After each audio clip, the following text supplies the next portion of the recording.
Quentin Richardson making his debut on the program. What an exciting NBA playoffs. Let's go.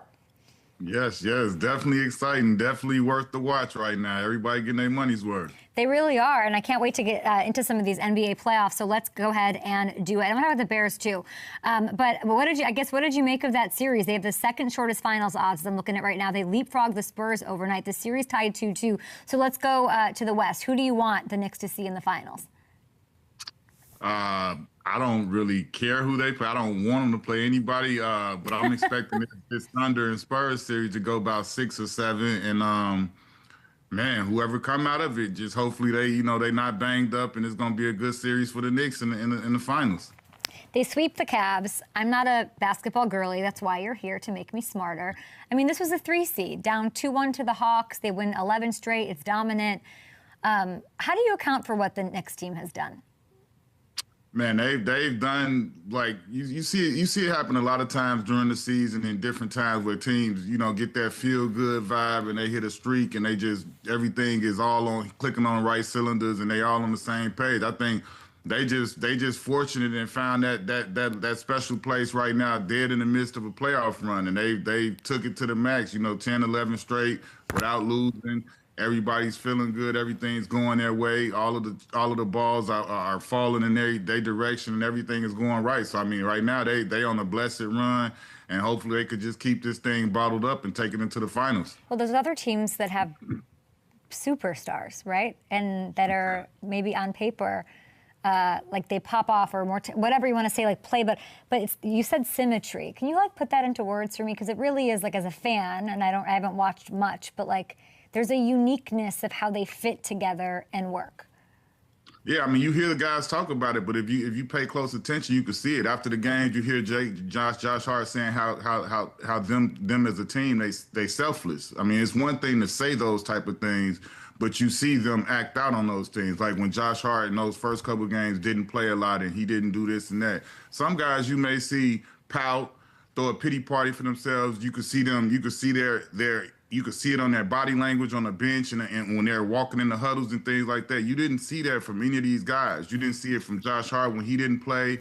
You didn't see it from any of the guys, no matter who's in, who's out. You see a team that's rallying around each other. They all pulling in the same direction. They all cheering and rooting for each other. And they all moving towards one common goal, which is to win a championship. I mean, you see the selflessness like Jalen Brunson.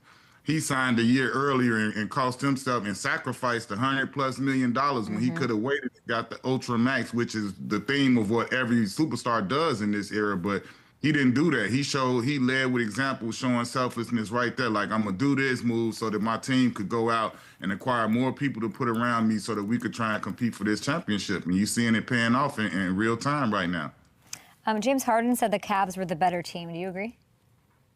No, no. And I mean, I feel you. I feel James, though, as a player. I mean, sometimes it happens like that where you go out there and you feel like, how did we just do what we just did? And I know we're better than that. And sometimes that's sports, that's basketball. And he's entitled to his own opinion to feel like that about him and his teammates. But, with it being 4 up, 4 down, I don't agree with that. You've played so many games. I mean, MSG is just amazing. Where does your head go if I ask you to pull the first thing that comes to your head about playing in a big game, a meaningful game, or just any game in front of that crowd in that city? You gotta leave everything out there, man. I mean, knowing how those fans are, how in tune they are, how knowledgeable they are, how much they care, how passionate they are. I don't see how you could go out there and not leave it all on the court. That doesn't mean you're going to go out there and play perfect and have your best game every single time. But I think if you played in the Garden, you know that that's not what they're about. I mean, New Yorkers are blue-collar people, and they understand and they know what it means to work hard. And I think they identify and relate to that. And they see you go out there going hard, playing your butt off and leaving it all on the floor and emptying the tank. They're going to cheer for you whether you do good or bad. They just want to see you get your all, and that's what I always respected and appreciated about the Knicks fans.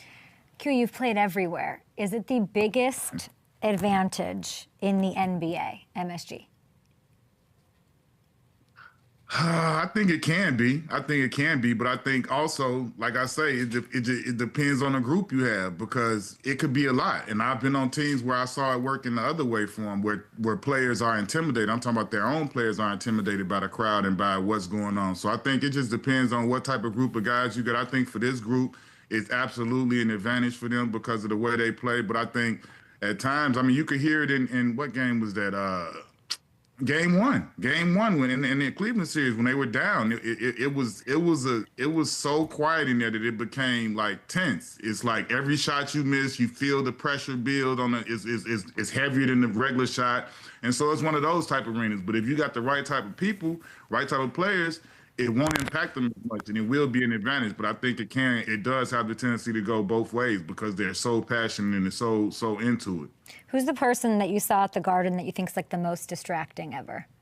Good or bad? Like someone who's like either a big star or attractive. You mean like celebrity row and everything? Sure, like somebody that like changes the alchemy in the nobody. Not for me. I mean, I'm not one of those. But that's why I think the Knicks can handle it. Like nobody, there's not a person that's showing up that they're not going to get distracted by. I feel like I think it's a pretty big advantage for this finals. And we haven't seen it in 27 years, but I do think it's going to matter. Those games that MSG sort of mean are going to be very much, I think, tilted in the Knicks' favor. I think it, like I say, I think this team is built for it. I think they represent it in the right way, and I think it will be, if it's an advantage for anybody, I think it will be for them. But I don't think, I mean, looking at the last three teams left, I don't see OKC or San Antonio like getting caught up in a moment looking at somebody on the court side about a game. Nah, I don't think that's going to be an advantage at all. Let's say it's OKC. So from like a very shallow perspective where I'm looking at, people just want to, I mean, people are all over SGA. They're calculating his fall percentage. That's what I see on my Twitter algorithm. Why are you shaking your head? Because it's ridiculous. It's just a part of this time period because everybody has one of these. Everybody has a phone and everybody has a social media and everybody has a voice.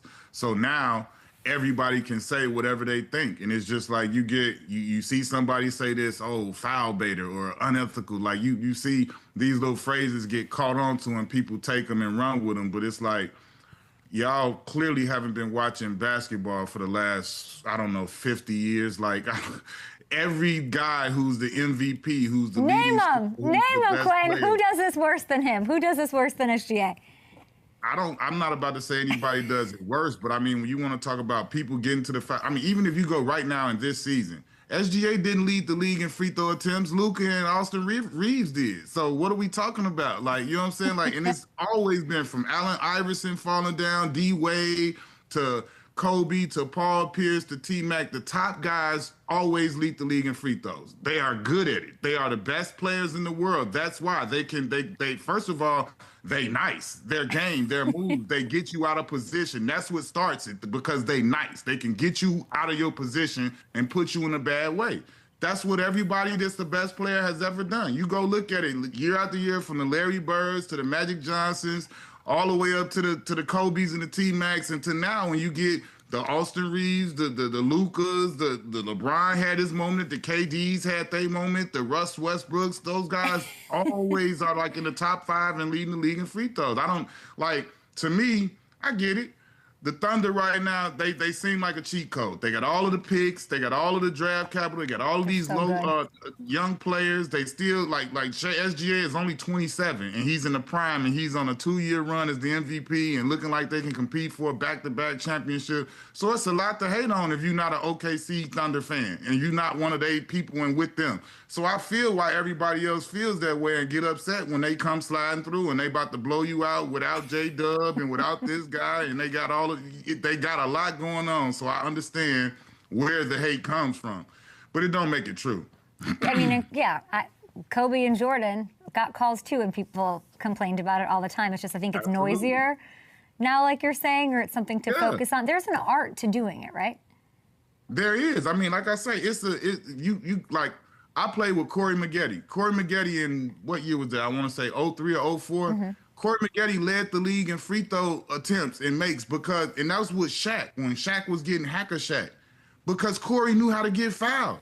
If people watched him, this was this era, they would have called him an unethical hooper too, because Corey knew. Anytime we got in the bonus, if Corey popped out to the wing and you tried to deny him out to the wing, Corey was gonna fall out of bounds and force the ref to call a foul. And he going to the free throw line for 2. But that's the way it goes. That's like, hey, he's outsmarting the game. He's taking advantage of what the rules are. And he's using your aggression against you. So it's like these players smarten up and wisen up to things. Like J.J. Redick. When I played with J.J. Redick when we were in Orlando, guarantee you, as soon as we got into the bonus, J.J. Redick was about to come off a screen so hard, and he's going to let you chase him and stop and go and do all that. And he was walking to the free throw line and get him 2 free throws. Now, it was nowhere near as often as you see SGA or somebody, Luka or some of these guys get fouled, but we knew on our team that was an automatic. If J-Red was in the game and we were in the bonus, he was getting 2 free throws. That's just how it goes. That's the kind of stuff we'll hear on ESPN. You're so passionate about it. I love it. Put your pitchforks away for SGA, everybody. Relax. The other guy, I mean, Wemby, I have to ask you about him. I heard mutual friend of ours, I'm sure Dwayne Wade, said that not that he doesn't have, he said he has no weaknesses. I hear alien all over the place. But D-Wade compared his dominance to MJ and LeBron. Is that going too far?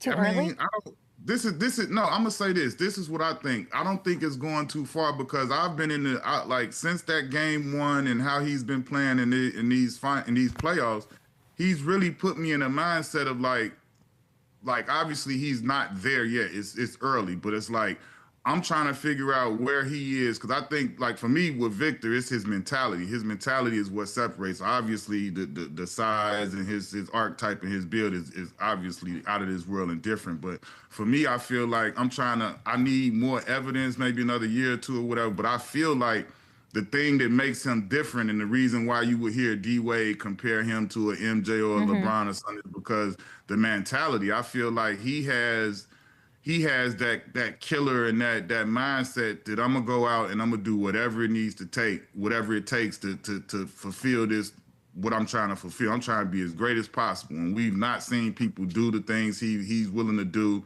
And then, like, when I saw him pull up on that 3, I'm like, wait a minute, is he more like, that made me feel like the Mike and Kobe, the mentality. That put me into that mindset to where it's like, nah, I'm not about, like, to that game 1, to me, it was like he had a refuse to lose about him that made me put him in the mindset of a Michael or a Kobe, like, where they do things like that 3. Like, if you look at it, Caruso was already above the 3-point line when he was guarding him. That's why he pulled it from so far, because he was like, he looked at him and it was like all in that split second, he was like, nah, I'm shooting. And he was just like, he pulled up, like, I was like, whoa. Like, this kid is like, he's on another level. So, like, that's where I'm at with it. I'm caught up between trying to figure out, is he going to be, like, mentality-wise on that Kobe and Mike level, or is he going to be below that? But right now, I'm right there with it. Like, I could see why D-Wade is saying those type of things, and anybody else, too. And he's so young, it's all ahead of him as he does learn and mature and evolve and grow mentally, which is probably the hardest part, because the physical talent is obviously there. Okay, now I can't decide who's winning. Who's winning this game? Because now we talked up SGA, they're young, and now we've got Wemby's unstoppable. Who wins and why? What does it come down to?